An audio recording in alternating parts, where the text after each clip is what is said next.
네, 안녕하세요. 시리얼 킬러의 전어입니다.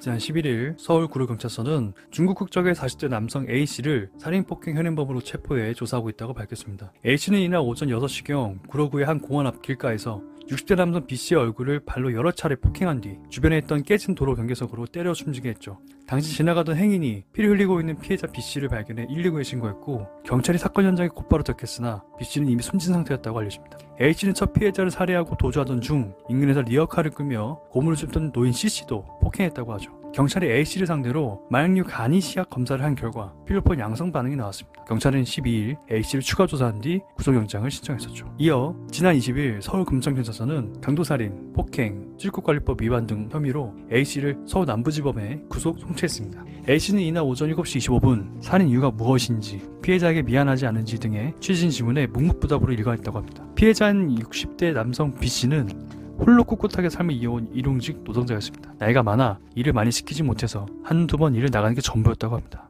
가족 없이 홀로 살아왔고 월세도 밀려 있었다고 합니다. 경찰은 피해자의 시신을 인계하지 못해 결국 무연고 사망자로 처리할 계획이라고 했었죠. 참 억울하고 안타까운 사건인 것 같습니다. 설사 이유가 있더라도 살인은 용서받지 못하겠지만 이유 없이 죽음을 당했다면 정말 용서받지 못할 범죄를 저지른 것 같습니다. 우리나라는 마약 청정국으로 알려져 있는데요. 사실 우리나라가 마약 청정국에서 벗어난 지는 꽤 오래됐다고 합니다. 유엔은 마약류 사범이 10만 명당 20명 미만일 때 마약 청정국으로 지정하는데 우리나라는 2016년 25.2명으로 이미 오래전에 그 지위를 잃었다고 합니다. 대검찰청이 얼마 전 발간한 2021년 마약류 범죄 백서를 보면 지난해 마약류 사범이 16,153명에 이르며 드러나지 않는 암수마약 범죄는 이보다 10배가 넘을 것으로 추정하고 있습니다. 더욱 심각한 것은 10대, 20대, 30대 젊은 층이 쉽게 마약에 빠져들고 있다는 사실이죠. 특히 19세 이하 청소년 마약류 사범은 450명으로 4년 전보다 278.2% 급증했다고 합니다. 스마트폰 이용이 보편화하면서 젊은 층이 SNS나 포털 사이트에서 마약류 판매 광고에 쉽게 노출되고 있기 때문입니다. 드러나지 않은 마약 수요가 얼마나 심각한 수준인지는 폭발적으로 증가하는 적발 건수로도 쉽게 짐작할 수 있다고 하죠. 관세청이 지난해 적발한 밀수 마약류는 1054건, 1272kg으로 전년보다 적발 건수는 2.1배, 적발량은 5.57배 증가해 관세청 개청 이래 가장 많았다고 전해집니다. 지난 6일 대검찰청 반부패 강력부가 발간한 2021년 마약류 범죄 백서에 따르면 2019년 마약류 사범 중 숙박업소에서 마약을 하다 적발된 인원은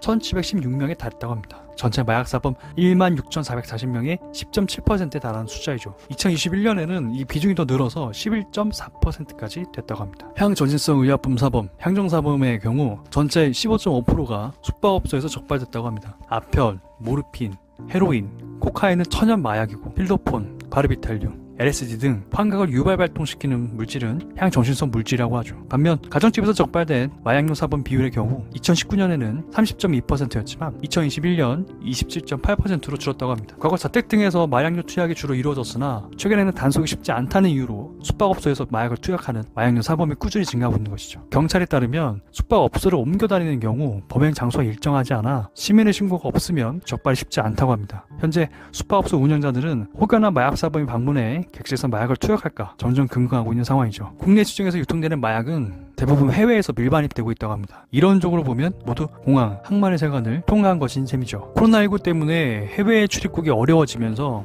여행자를 통한 밀수는 많이 줄어들었지만 풍선 효과로 특송 화물이나 국제 우편을 통한 마약 반입 시도가 급증하는 실정이죠. 특송물류센터에서 하루 평균 처리하는 물류량은 약 17만 건에 달하며 블랙 프라이데이 등 해외 직구 성수기 때는 20만에서 25만 건으로 급증한다고 합니다. 세관에서 마약류 등 반입 금지 물품을 적발하는 과정은 선별, 검색, 검사 등 3단계입니다. 선별 및 검색은 마약 탐지견, 우봉화물 선별 시스템, 엑스레이 판독기 등 과학 검색 장비, 프로파일링 기법, 데이터 분석 등 다양한 방법이 사용되는데요. 선별 검색 과정을 통해 걸러진 화물은 직접 세관 직원들이 정밀 개장 검사를 진행합니다. 전체 물량 중 약 5%가 이에 해당하죠. 특성 통관과 관계자는 마약을 은닉해서 들여오는 수법은 정말 상상 초월이라며 새로운 수법이 들통나면 또 다른 수법을 개발한다. 오랜 시간 마약 적발 노하우를 익힌 세관 직원들과 이를 피하려는 마약 사범 간의 영원한 쫓고 쫓기는 전쟁이라고 전했습니다. 필로폰을 초콜릿바처럼 위장해서 포장한다든지 대마초를 동그랗게 뭉쳐 테니스공 안에 넣은 뒤 박음질하는 것은 예사고 마약 일종인 MDMA를 시리얼 속과 비타민통 등에 담는 것도 흔한 사례라고 합니다. 최근에는 유아전동차 바퀴 안 완충 공간에 마약을 은닉한 사례나 백팩 스펀지 쿠션 안에 마약을 숨긴 다음 박음질한 사례도 발견됐다고 합니다. 지난해 여름까지는 택배상자 벽에 골판지로 공간을 만든 뒤 필로폰을 얇게 펴서 은닉하는 수법이 유행했었다고 하죠.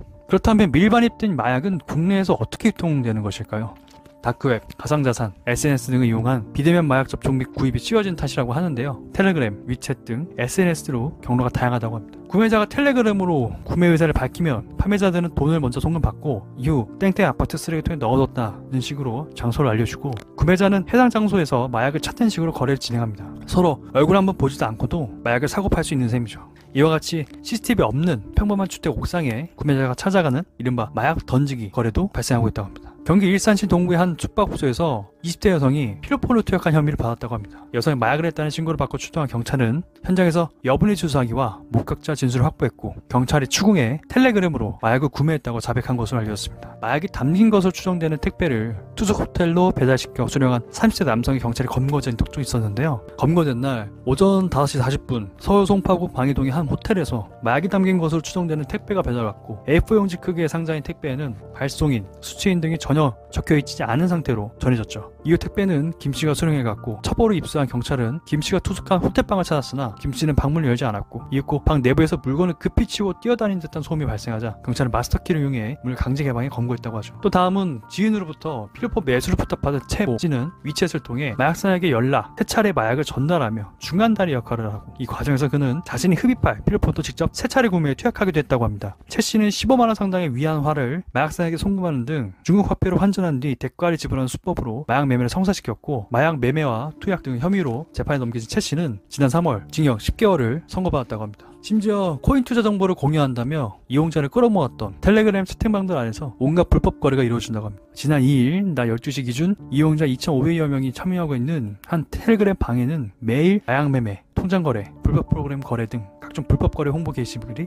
시간당 수백 개씩 올라오는 것으로 확인됐다고 하죠. 이들 텔레그램 방은 가상자산 에어드랍을 비롯한 이벤트 참여를 통해 무료로 돈을 벌 수 있다며 이용자를 모아놓은 채팅방이라고 하는데요. 실제 이용자가 빠져나가고 운영자가 관리 중단하면서 불법 거래 플랫폼으로 변질했다고 합니다. 24시 A병원 메디컬 센터라며 국내 유명 병원 브랜드를 사칭해 주기적으로 올라오는 홍보글은 마약류 판매 채널로 추정된다고 합니다. 이들이 판매하는 떨 또는 떨액은 아이스크림 럭셔리 젤라또라는 이명으로 표기되고 있으나 이는 대마류를 칭하는 응어라고 하죠. 이 밖에도 대중적으로 잘 알려진 LSD나 포도허브, 먼서K 등 마약 종류별 홍보글도 올라온다고 합니다. 마약류 광고는 온라인 상에서 올려놓기만 해도 마약류 관리법 위반으로 처벌 대상이라고 합니다. 하지만 이들은 일정 시간 광고를 퍼나른 계정을 즉각 폐기함으로써 손쉽게 추적을 따돌리고 있는 상황이죠. 그렇다면 마약에 관한 법률을 좀 더 자세히 알아보고 어느 정도까지가 범죄에 속하는지도 이해가 필요할 것 같습니다. 마약류 관리에 관한 법률은 마약류 취급자가 아닌 자가 마약 또는 향정신성 의약품을 소지, 소유, 사용, 운반, 관리, 수출입, 조제, 투약, 수수, 매매,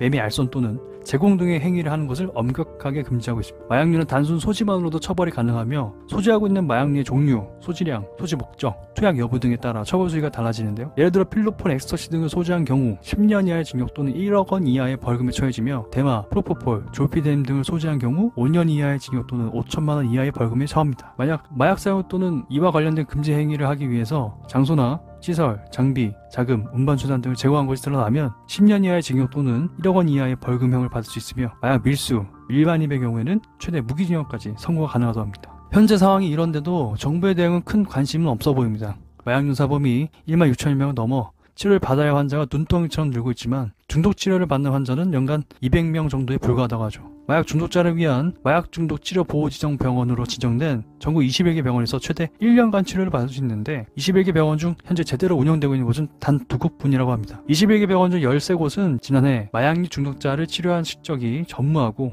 남은 8곳 중 6곳도 연간 한두 명의 마약 중독자를 받아 사실상 전문 치료 병원의 역할을 못하고 있다고 합니다. 지난해 검찰도 마약사범 1명에 대해서만 치료보호를 의뢰했죠. 마약퇴치본부 마태본 박영덕 재활지도실장은 치료보호기관으로 지정돼 있지만 막상 물어보면 안 받는다는 곳들이 많다고 전해졌다고 알려집니다. 전문치료병원이라는 이름을 붙이고 있지만 정작 전문성이 결여되어 있다는 비판도 많으며 필로폰에 손을 댔다가 단약 후 마약 중독자 대상 교육을 진행하고 있는 회복연대 이동욱 활동가는 중독 당시 병원에 가면 도움을 줄 사람이 있지 않을까 하는 일만의 기대감을 가졌지만 병원에서 해준 거라고는 항우울제와 신경안정제, 수면제 등 약을 처방해주는 것뿐이었다고 전해집니다. 검찰이 교육조건부 기소유예로 넘긴 마약사범들에게 대한 교육을 담당하고 있는 마태본은 인력과 예산 부족에 허덕이고 있는 상황이라고 합니다. 신형 코로나 바이러스 감염증, 코로나19 확산과 기소유예 처분 대상자 증가로 수백 명의 마약 사범에 대한 교육 일정이 밀리고 있는 실정이죠. 마태본 관계자는 지난해 교육조건부 기소유예 처분을 받은 마약 사범 중 450명이 교육을 못 받아 올해로 2월 됐다며 올해도 수백 명이 교육을 못 받고 내년으로 넘어갈 것 같다고 전했습니다. 전문가들은 정부의 예산 확대가 절실하다고 입을 모으고 있습니다. 국내에서 단약을 돕는 유일한 기관이 한국마약퇴치운동본부인데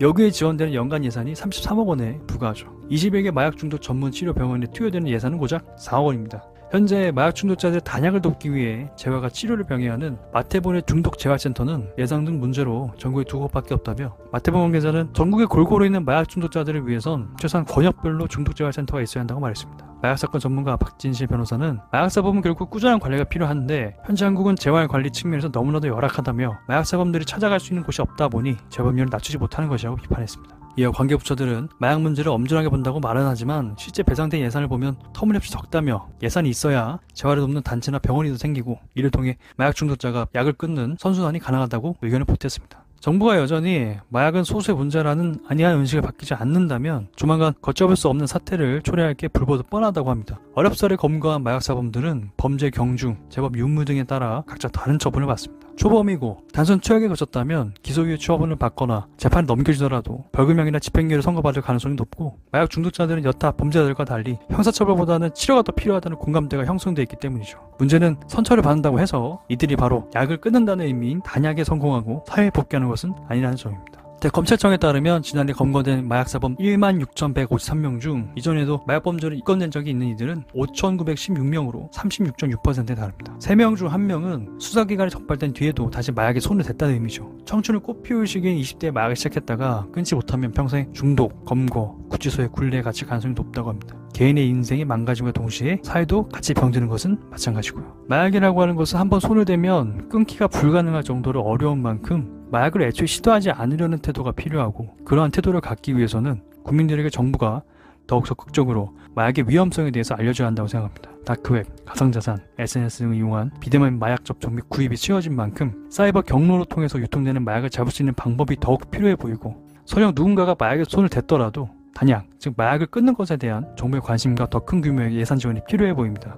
역사적으로 봤을 때도 청나라와 영국의 아편전쟁을 통해 중국은 180년 넘게 지난 현재도 마약과 관련된 범죄만큼은 무관용 원칙의 강경 대응을 고수하고 있습니다. 아편전쟁으로 인한 처참한 패배가 대대적인 트라우마로 남게 되었던 것이죠. 그만큼 마약은 나라의 돈망을 정할 수 있을 만큼 매우 위험한 것이라는 걸 알려주는 것 같습니다. 한때 마약 청정국이라고 불렸던 대한민국이 다시 마약 청정국이 되어서 올바른 정신과 건강함을 가진 국민이 되어서 대한민국이 더욱 발전하기를 바랍니다.